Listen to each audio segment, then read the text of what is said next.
naman. Ako yung huling natulog tapos unang nagising. Madami kang oras matulog pag di kayo nalibing. Salamat sa insomnia dahil dami kong nagawa. Ang dami din ng ideya kaya andot na wala. At kahit nakapikit na utang tumatak pa, wala akong balak bumalik kahit umaambon pa. Kung ang trabaho mo hilaw ako'y hindi mo abot. Sinugal ko na lahat kaya hindi ko takot. Kilala ko ang sarili, alam ko ang halaga. Ayun ba yung naantay mo?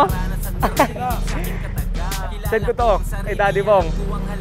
Purong karanasan naririnig sa aking kataga.